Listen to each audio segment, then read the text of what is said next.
With Allah's blessings and binding national resolve, people of all hues and colors, age, gender, ethnicity, or creed stood firm and tall like a wall of steel, leading to a renewed spirit of patriotism and national fervor, which prevails across the length and breadth of Pakistan.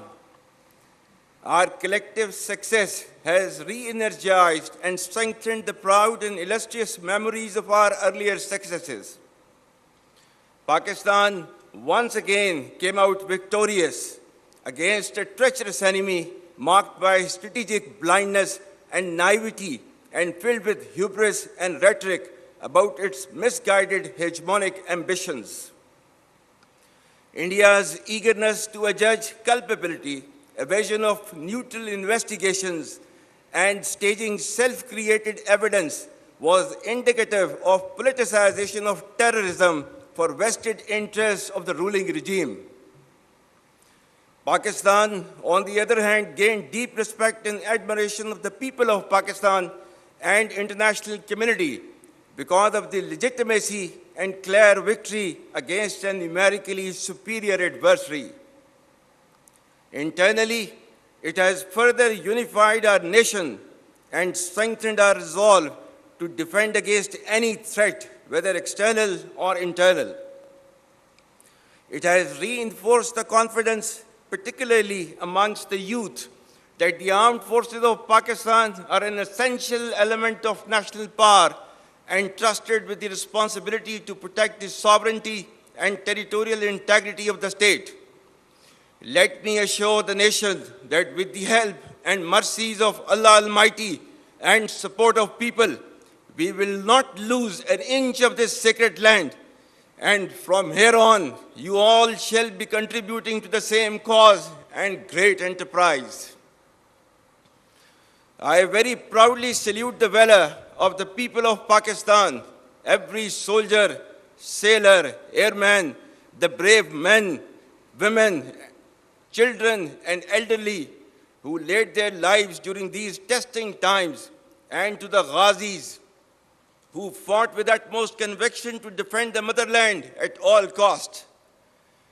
The national leadership, bureaucracy, scholars, scientists, media, academia, and most importantly, the youth deserve rich tribute for standing firmly against aggression.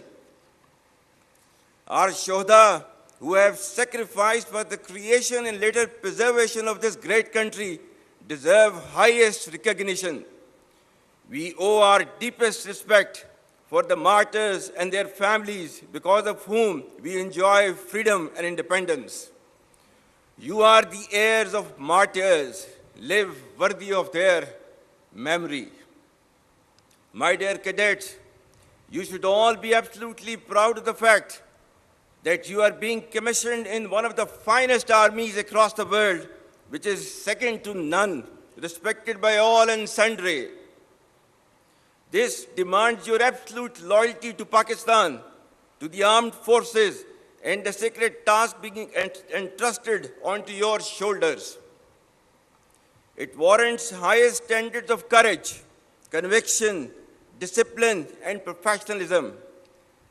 It demands your blood and toil and consistent hardship rise up to the expectations of the people of Pakistan and to the standards commensurate to the trust reposed in you.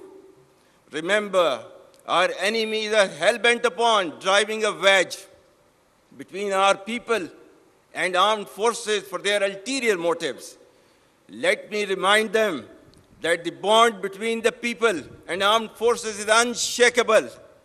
For you all, nothing should be more sacred than the safety and security of the people of Pakistan, and no duty more binding than the defense of our beloved motherland. Ladies and gentlemen, the defense doctrine of Pakistan is predicated on credible deterrence and perpetual readiness, encompassing the full spectrum of capabilities. As a professional standing army, our conventional prowess through constant doctrinal and technological evolution has been optimized into a dynamic integrated, and adaptive force. You should all understand the need for intellectual readiness and technological advancements, embrace innovation, lifelong learning, and adaptability to meet modern threats. The battle-hardened army, which has fought for over 2 decades in the sub-conventional domain, has successfully displayed its capabilities in conventional domain as well by delivering a swift and decisive blow to the adversary. Should a fresh wave of hostilities be triggered, Pakistan would respond much beyond the expectations of the initiators. With diminishing distinction between combat and communication zones, the reach and lethality of our weapon systems will shatter the misconceived immunity of India's geographic vastness. The deeply hurting retributive military and economic losses inflicted will be much beyond the imagination and calculations of the perpetrators of chaos and instability. I advise and firmly caution the Indian military leadership that there is no space for war in a nuclearized environment. Settle the core issues with Pakistan as per the international norms on the basis of equality and mutual respect. We will never be intimidated nor coerced by your rhetoric and shall respond decisively beyond proportions to even a minor provocation without any qualms.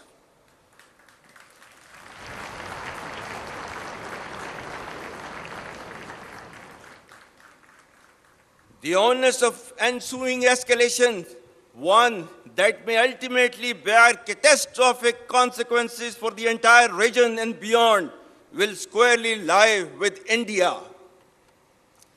Dear cadets, ladies and gentlemen, the world is witnessing increased fragility and volatility with a discernible shift towards violence as an instrument for attaining political objectives.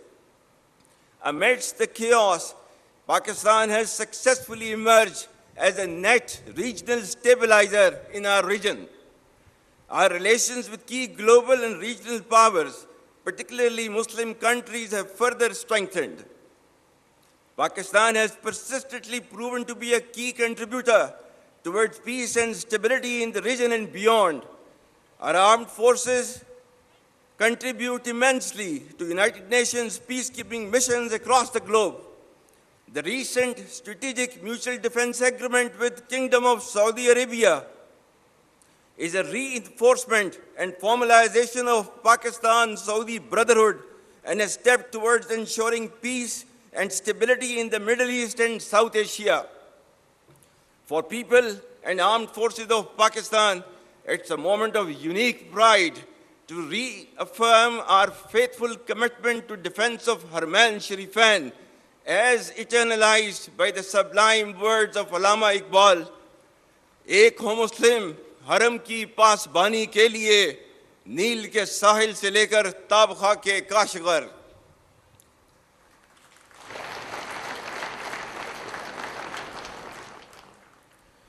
Pakistan has also made humble contributions towards peaceful steering of the negotiations with Iran.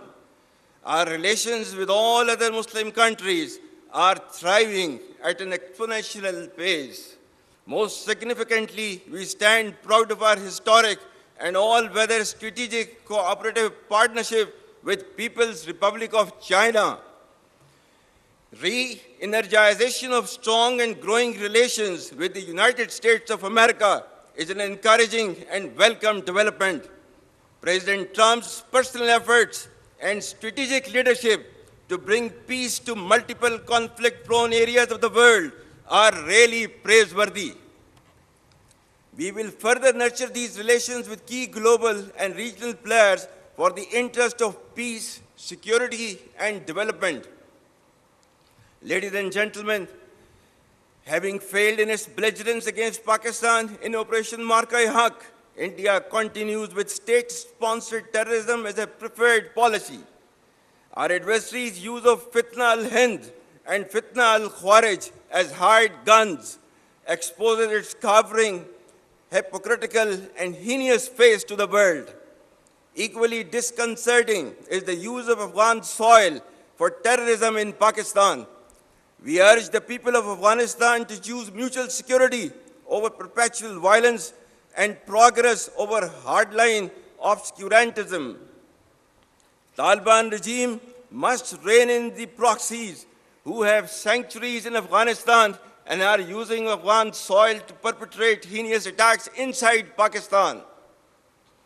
The law enforcement agencies and the armed forces, with the support of the brave people of Pakistan, particularly of Khyber Pakhtunkhwa and Balochistan, will surely defeat this menace as well. Be rest assured that, like our victory in the conventional domain, every state proxy of our neighbor will be razed to dust, inshallah.